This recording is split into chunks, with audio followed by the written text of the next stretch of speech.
All right, folks, welcome to Nino's Corner.tv. I'm with Benjamin Diggles, who is, are you the founder or the CEO of Diggles, one of the partners in Constellation? I'm one of the co-founders. Co-founders of Constellation, who is working closely with the DOD. Now, I couldn't think of anyone better to bring on but you, to be honest with you, when we are discussing Palantir, because that's all the hype right now. That's all I'm getting in my emails. That's all I'm getting on my texts. This is getting out of hand to the point that, yeah, I'm concerned. I'm actually real concerned, okay? Because I find it to be very intrusive, but I don't see a way out of this. I see this is just the direction where the future is going. So in my mind, it's like if there's going to be any bully on the block, I guess Trump would rather be the bully on the block, is the way I see it, with this type of control. Now, Peter Thiel, I have a lot of questions about him, but I would like to get your expertise on this, Benjamin. And first of all, thank you for joining me. And can you explain exactly what Constellation is for my audience so they know I got the right guy? Yeah, well, first and foremost, I appreciate your words and thinking of me on this topic. Yeah, so one of the co-founders, Constellation, I really focus on our business development of the company. We've been around now going on 8 years. We're a blockchain ecosystem focused on the validation and management of complex data sets, essentially creating the proof of data, right? So we can unpack a little bit of what that looks like during this conversation. We have a product called Digital Evidence, which we'll touch on, that really shows that true proof of what took place within a data event to hopefully not only restore trust, but then bring forth automation and other cool things in society that right now we can't really work with because all the data is pretty wacky. Nobody trusts each other and so forth. So we do have a cryptocurrency arm, a Web3 arm. So we do play in the cryptocurrency world. But as you mentioned, David, we have been working with the DOD now for over 6 years. I personally run that relationship. We also work with Space Force, many other three-letter agencies. So I've had a really unique frontline viewpoint of what's kind of going on the inside, both on federal and in enterprise. My background is I came from Oracle before this, so I've been in tech for over 25 years. So I'm happy to be here and talk a little bit about how we're getting pretty weird these days, huh? Yeah, no, well, I got the right guy. I got the right guy, folks. Here we are. And with that being said, you got to get your gold and silver too. Folks, here's the hard truth. Every 6 years, your dollar loses half its buying power. That 100,000 in savings today, well, it could feel like 50,000 by 2031. But here's a way to protect and preserve your money, and that's gold. Noble Gold Investments makes it easy to own gold or silver. No pressure, no call centers, just honest one-on-one support. Open a qualified account today and get a free 10-ounce silver American flag bar. I got one. They're pretty cool. Visit noblegoldinvestments.com, noblegoldinvestments.com, and get started, folks. All right, cool. All right, I know I got the right guy. I got the right guy. All right, Benjamin. So, please, for my audience and for people like me, what is Palantir? Yeah. So Palantir is a very interesting and, in my opinion, in some ways, a noble yet can be very scary organization that really started their efforts in government, right?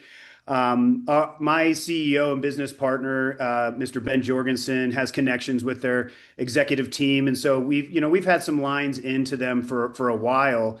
And they've given us some good shout outs about our work in federal, but they also said we should also really lean into commercial, which was one of the things they wish they did earlier. But for those that don't know, it took them about 16 years, I believe, to go from their genesis to an IPO.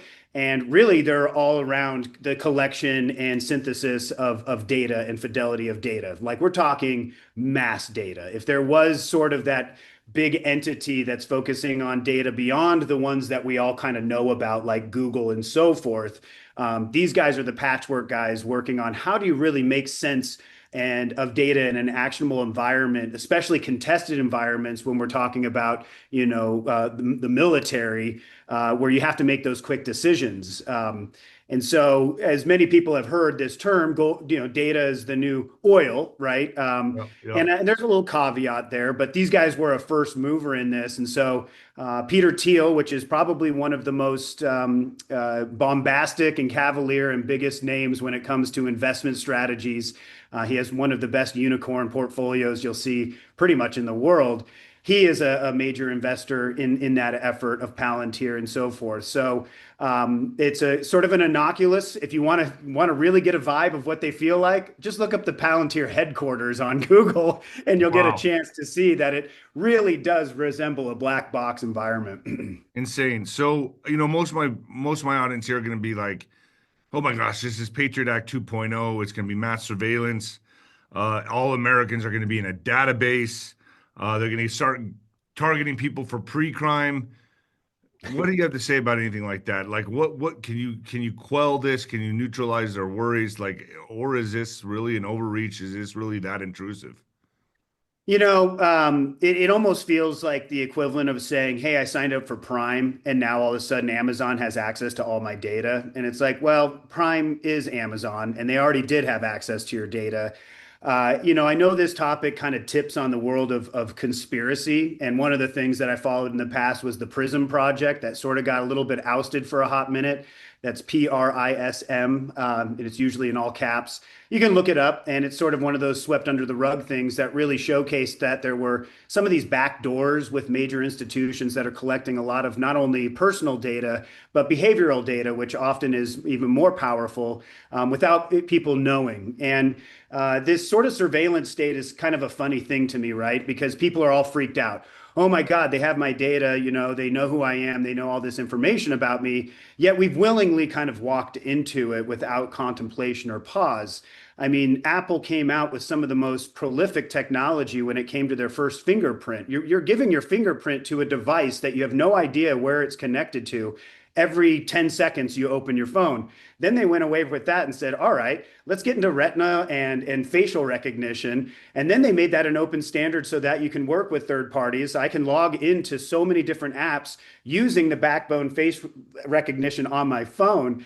The amount of like personal data that I'm handing over every day by just opening my phone without any contemplation where it's going is exponential. And so I do find it a little interesting when people are saying, wow, I can't believe this is happening. It's like, just take pause and look at your activities from a day to day.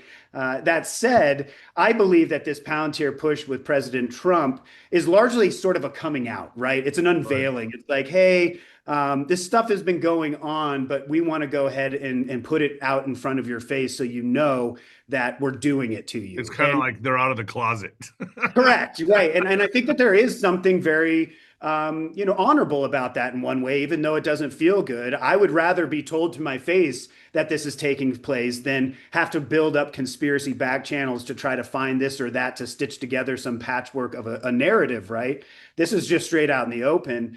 And you'd have to have your head in the sand if you haven't been seeing what's been going on in the UK, what's been going on in Australia, but namely, really, the trailblazer is China, right? Their social credit system, this totalitarianism through Well, is facial that coming recognition. here? I mean, people are going to be asking, like, okay, that looks like it's ready for America. I guess that's what's going to happen next. I think it sort of is one of those inevitabilities because there are a lot of benefits from a governing body when it comes to traceability. I mean, look at what happened with our border. We don't know where, a lot of people See, are, who, that's where I think they're you using the know. problem reaction solution, the Hegelian dialect. I feel like that is why, the problem reaction. Bring in all the illegals, make it a massive problem, and then we'll bring in the solution. Order Here's out of the chaos, solution. buddy. Yeah, And it's same thing with rogue AI. The more that we see AI do, bad things, the more we see hacks take place, they're going to come in. AT&T. AT&T, and I mean, just to take a little bit off their pressure off of them, you could replace AT&T with any major Fortune 500 name, and that entire story still stays the same. Everybody's vulnerable right now. The infrastructure that we have in place is failing in real time. In this last week alone, David, I've experienced more scams and hacks in my personal life than I have in probably the last year. Our company, our Twitter account, got hacked 2 days ago. Employees got hacked this last week. And we're all looking around being like, we're doing everything we possibly can, two-way factoring, all these different measurements to ensure this doesn't happen. And so the real big topic here, David, is around the eroding of trust, right? And that's why I say when we look at AI, I believe that it's going to turn everything synthetic. And I'm happy to dive into that if you'd like. Absolutely. Before we dive into that, how is Palantir going to be the tool or the force that stops these type of hacks? I don't know. I don't know. Right now I'm really struggling to figure out who benefits the most and who benefits the least. I think their focus is a little bit less about the hacks from a direct perspective, and that's more of a tertiary benefit of what they're doing. Meaning that if we're able to track people, we're able to, mitigate that stuff in a meaningful way. But tracking activity is the top of mind. It's not reducing hacks. Those are the benefits that come along with it, protecting our borders, a lot of those types of things. But really, at the end of the day, you can't really effectively do that unless you have the holistic picture of all the data points, which is really what they're trying to push. Yeah, I've been told, I've had a few guests on, and you don't have to speak on this if you don't want to. I know you're actively working with the DOD, but I've been told you can save them cold or warm or hot on this one, but I've been told that it's going to be tracked, it's going to be used to track and trace all the illegal immigrants that are here and a lot of the deep state criminals. Am I warm? Am I cold? Am I hot on that one? I mean, you mentioned the Patriot Act. They wanted to do that back in 2011, right? Like this Yeah. this is not like something new.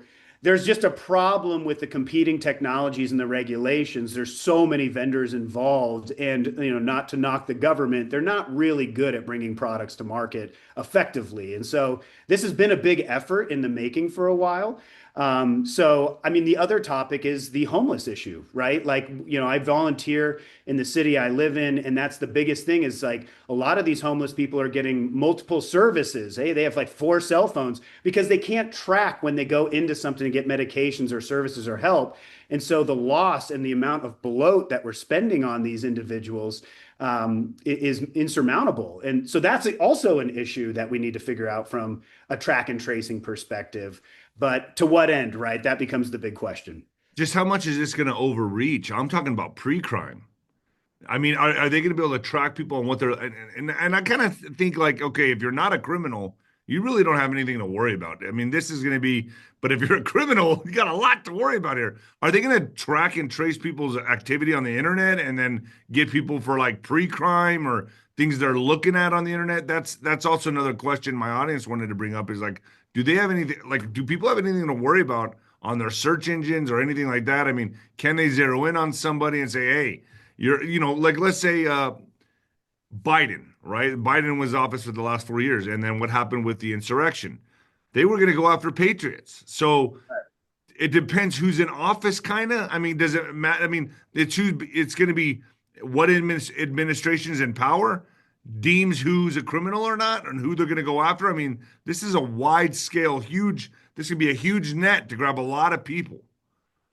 No, and I get that. I think it's going to be a tough sell, especially when it comes to legislation on that stuff and the legal battle that comes along with it, because everything's a double-edged sword. Like think about Doge. Oh man, the government's talking all about, efficiency and transparency. What is so they want to employ this type of technology, but that means that they have to live by it, which really there's a lot of folks that don't want to. And what I'm about to say is probably very unsavory and controversial, but there's a lot of people that are in office that would be nailed for pre-crime. So they are going to be the ones that are going to say, hey, I don't think this is a very good idea because the moment we turn this on, maybe half of Congress will get in trouble, so that's always been That's a good thing to me. so I agree. I think that everybody should be accountable for their stuff. That said, these things are always taken with a grain of salt because there's always a double-edged sword by those that are initiating these type of initiatives. So, dude, in a way, it's kind of like what I've always said. AI is going to govern everything. It's going to be like, I said like if there's mass arrests with Congress or whatever, and these things happen, and they replace it with artificial intelligence. Well, this is kind of it. This is it, basically, in a nutshell. Palantir is going to be the overwatch of everything, right? I mean, I think the big issue here, David, is the black box issue that, the eroding of trust that, hey, great, you guys nailed me for this thing. Can you show it? Prove it. Prove that this took place? Where's the math? Can you go, and if they can't produce that, much like if there's a faulty, speedometer gun when it comes to a cop, it gets thrown out. They have to be able to prove it. And that again goes from a, sort of like scary to a paradox, because these groups that are pushing these technologies are also going to have to show transparency around them in order to really look at them as admissible in court. That's my belief, and I could be completely wrong, and this could be sort of a steamroller activity. But the problem I'm seeing right now in society from this trust perspective, and especially what's happening with this Trump administration, is that each of these political parties, I feel, are pushing overreach, right? You had all this stuff that the Biden administration was pushing hard on the regulation of AI. They had the Build Back Better plan. Now we have the big, beautiful bill plan. And next will probably be, Beats, Bears, and Battlestar Galactica. It's Right. the point is that all the work that they've done, they're now undoing. And now we're at the risk of the next administration saying, nope, a lot of centrists in this world don't really like what's going on. So we're going to vote this other side. All this stuff is torn down and we're building it back up. And in the meantime, the American taxpayer is fronting the bill of all this kind of this and that. But going back to AI and specifically what's happening with Trump, this big, beautiful bill, and this is another thing that always is a hard to swallow pill when I'm dealing and thinking about the government, is they make these massive bills that have these broad strokes, but then there's all these little paper cuts that are in there, Yeah. right? That kind of get overseen. And one of them was around how, the centralization of $500 million going into Trump's AI vision, a centralized AI that state and local governments can't contest, and they would not be able to, do any state-led in forensics of this stuff. That to me is kind of a suspect push, right? Anything centralized or people can't contest it over a span of time. 10 years in AI, especially the next 10, is a lifetime. That's like 3,000 years of technology, in 10 Well, years. I kind of look at like, and I've been told this, I'm sure you agree with this, obviously, that AI is going to be leapfrogging leaps and bounds past what the internet did from like 1995 to 2025. AI now is just going to just be leaps and bounds in evolution. Every day I can't even tell what's real or fake anymore on Instagram or on the internet, period, right? So it looks to me like, how can we decipher or differentiate what's real and what's not? That's the cost. That is the cost of this amazing elixir that we're all gaga over. That's called artificial intelligence. Is that now we're at a point where we can't trust anything. It's like, wow, that looks like Tom Hanks. That's not Tom Hanks. And he I just sold me a pair of shoes that doesn't even exist. And now my information's in some system that I didn't mean to give it to. And I really feel bad for the Luddites and the old people that are probably getting taken to the cleaners like you wouldn't believe right now, because they trust everything they see. Because why wouldn't they, right? They're not up to speed on this stuff.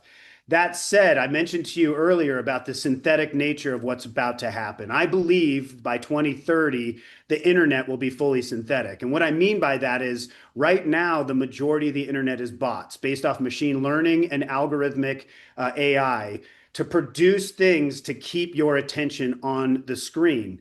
Unfortunately, this is now bleeding into email. The amount of emails, our company just said you can't trust email anymore because of automation, sales automation. You know how many DocuSigns I get a week saying, hey, here's a new contract. And I do a lot of business. So if I don't go and I look at the email address and some of the pieces that stand out, I'm going to get taken to the cleaners by just clicking a link. And this happens all the time. And so because the toothpaste has been pushed out of the tube with AI, this is going to continue to eat itself, where we're not going to be able to trust even this conversation. Am I talking to David on a screen right now? Or are you AI? Are you taking me for a ride? So is Palantir going to kind of police this?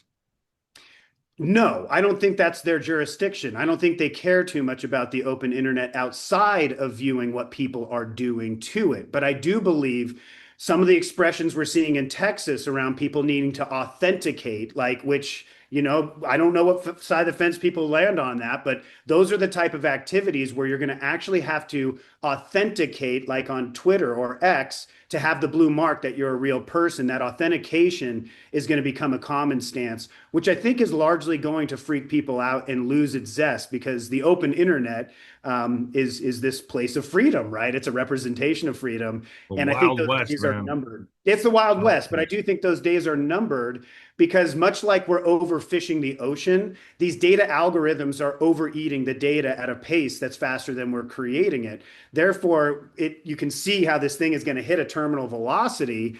And I would love to see some kind of a disclaimer when you open your computer that says, hey, take caution, everything that you're working with could be out to get you, you know? And I think that's an unfortunate thing. But I will say this, David, is that it's funny that people are all freaked out about the power of AI, right? Like I've watched this video recently, which I do think you should post in the description because it changed my entire view of AI. It was called Why We Should Use AI to Expand What It Means to Be Human by a gal named 𝗧𝗵𝗶𝗃. And I'll send it to you. It is so good.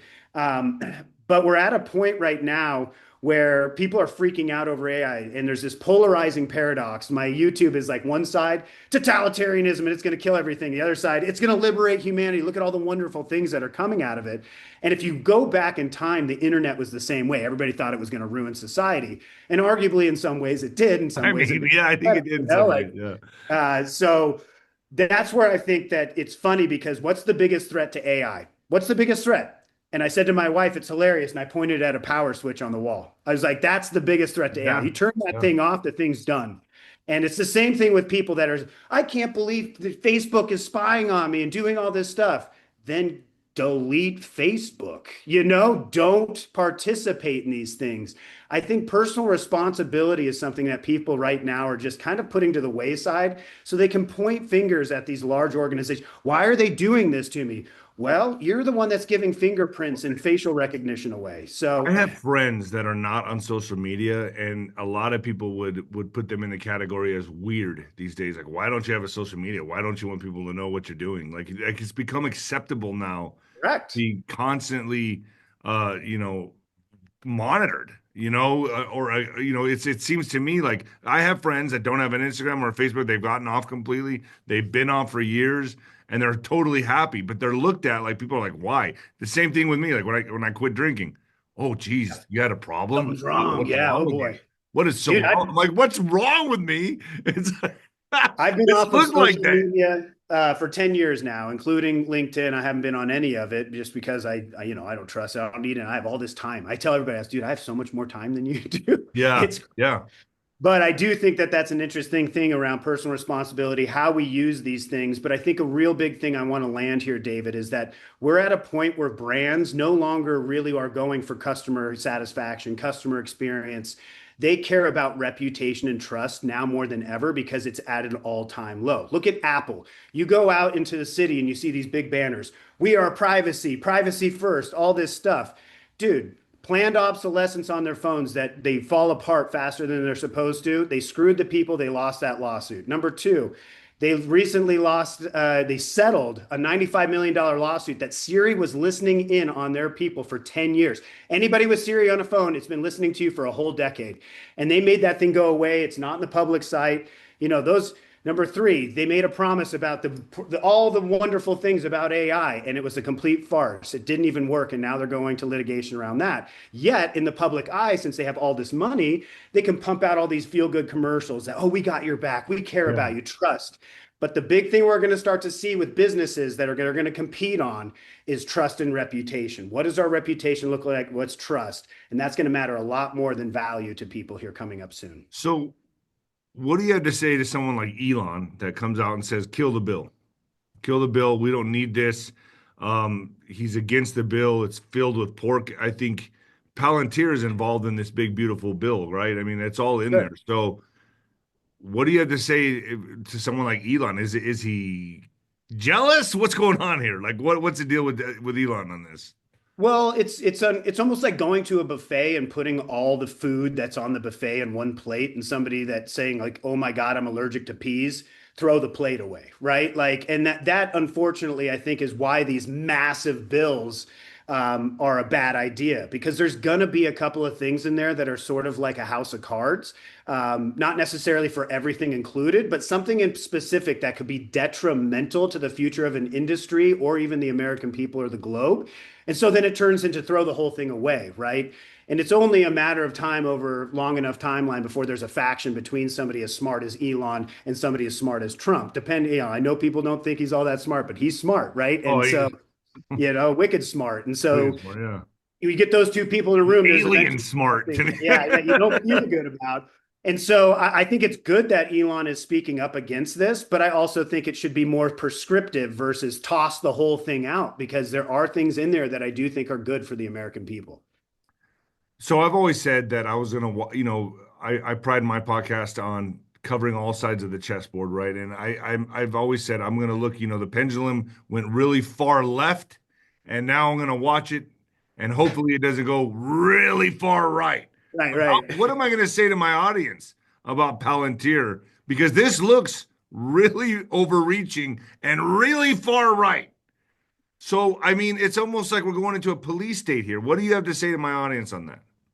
Well, and I know they're not going to like this, but I'm going to say it anyway. I would spend less time freaking out about these overlords and these demigods and focus more on your personal activity and how you're protecting yourself and how you're auditing the activities that you currently are in.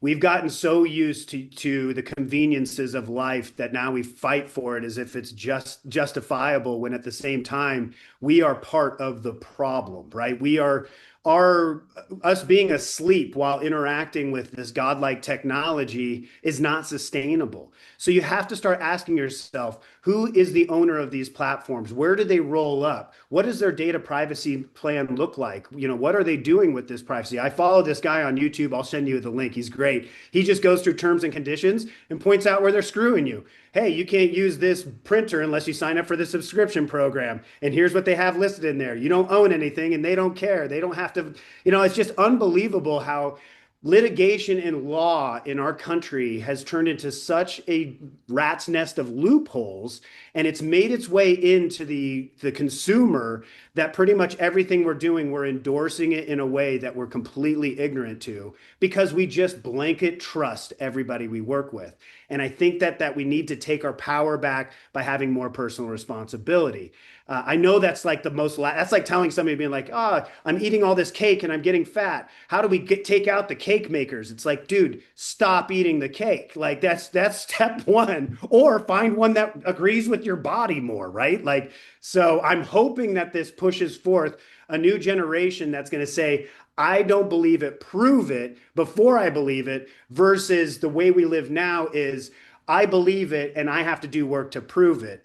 But as the famous Mark Twain had a quote, it's easier to fool a man than it is to convince them they've been fooled. And that's this weird time we're in, where Wow. people are like, they're not screwing me. And it's like, man, it's tough to convince somebody that's being fooled versus, than just it is to fool them. And they're going to continue to take their luxuries on this and do what they want until we as people really start to get involved in the game and quit being passive.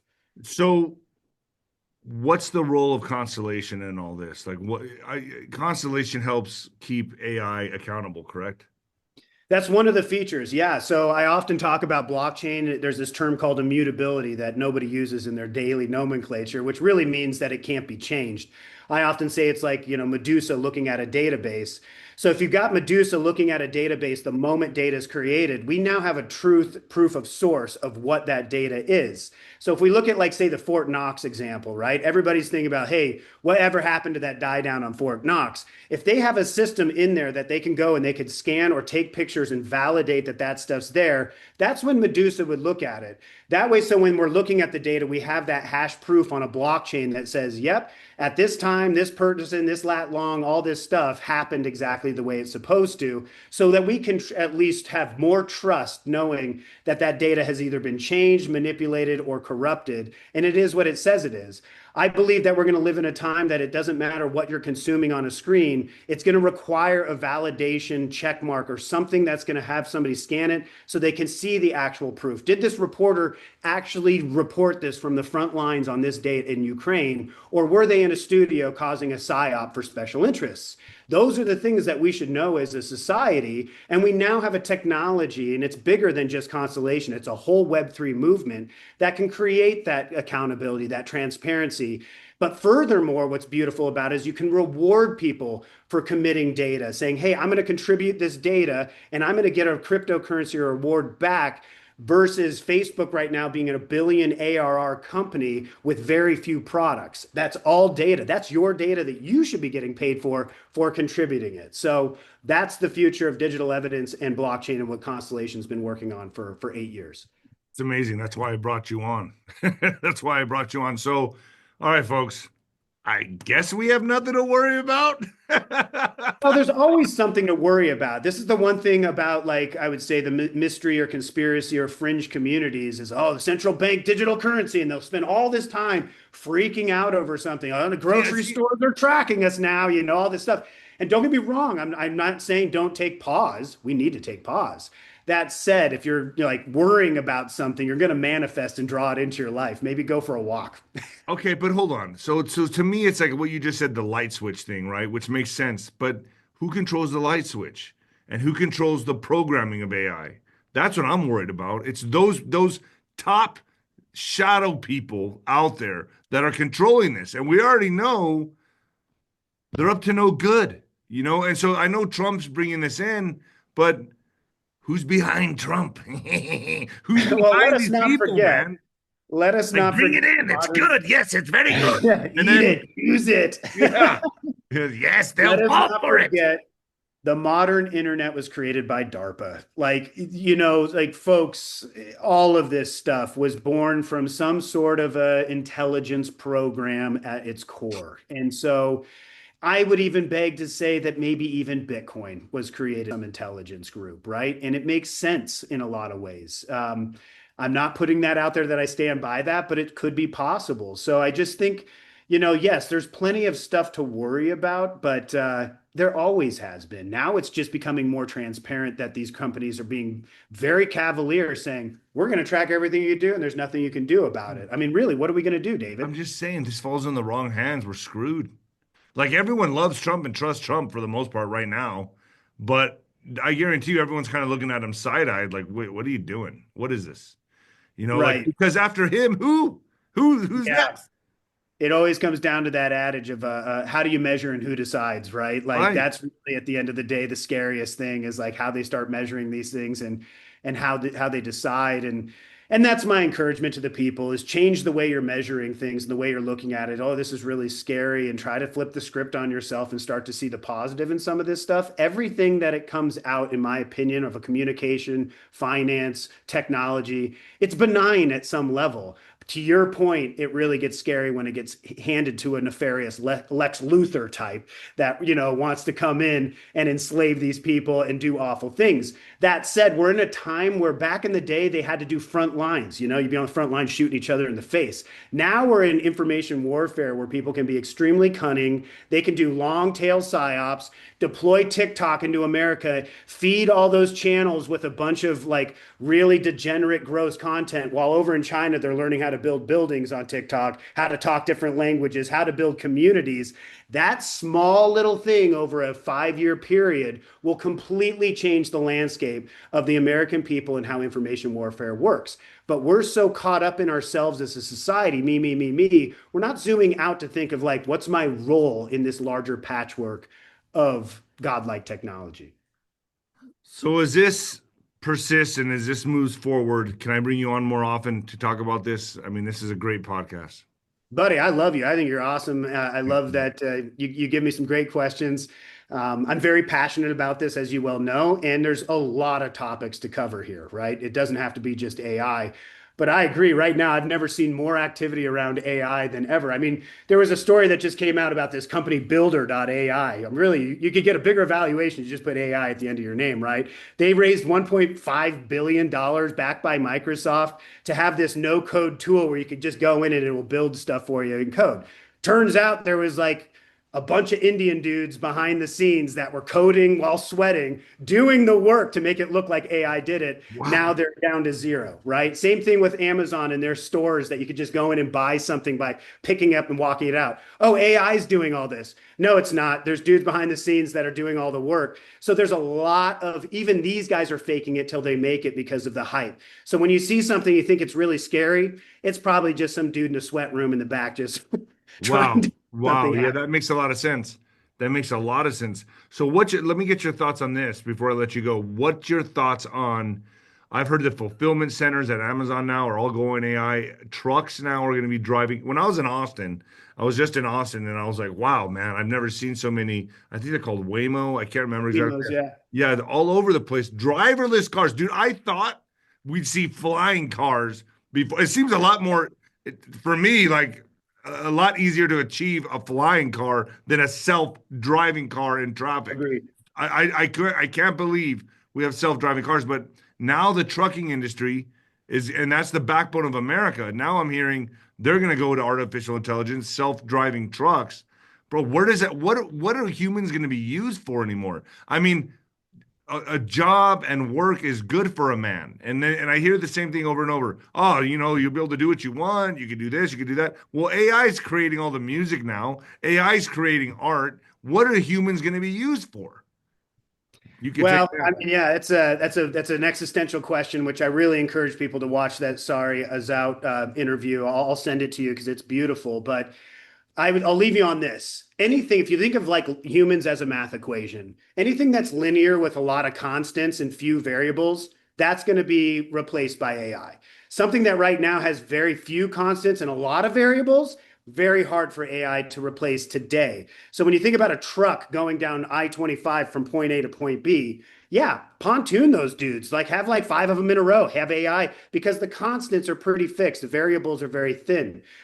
So I just think that it's like back in the day when we fashioned swords and weapons to hunt. Before that, we had to work a lot harder to kill an animal. Then we had weapons. But once we had weapons, we now had more time. With more time came the opportunity to contemplate things like, philosophy, God, math, these things that are nurturing to the human spirit that we're never, and I mean never, going to get out of technology. So that's the Yeah, but we're opportunity. also giving that to AI, is what I'm saying. People are writing Sure. songs with AI. People are creating art with AI. Right. But I'm that's like just going to saying it's corn taking over syrup versus sugar. everything. Right? Like if somebody wants to eat corn syrup, they can. If they want to eat sugar, they can. But hey, I want to get my therapy from corn syrup. Great, go for it. Just know that it's a residence and a residue of like all this other stuff that's already happened when you may have a fresh net new breakthrough with a human being because it's a divine moment that's never happened before. That's what we need to optimize for, is being more human once again. So I'm actually really excited because I think this is going to hit a breaking point where we're going to be like, well, shit, it ruined all the stuff that we really gravitated towards. So now let's find new things to gravitate towards and lift each other up in society. Awesome. Benjamin, I appreciate you coming on, man. Where do people find you? Yeah, constellationnetwork.io. Check it out. Like I said, I don't have any social, so you can't find me online there. But Smart man. yeah, I just you can't. I always say your Twitter can't get hacked if you're not on social. I had an engineer yesterday say you can't fall for phishing scams if you don't check your email. Right. Yeah. 100%. Yeah. So, so yeah, go to Constellation Network, check it out. I'm sure you can find a community member to get you in hold of me. My email is Benjamin at Constellation Network if anybody wants to reach out. Got it. All right. Benjamin at Constellation Network. All right. Stay with me, Benjamin, real quick. All right.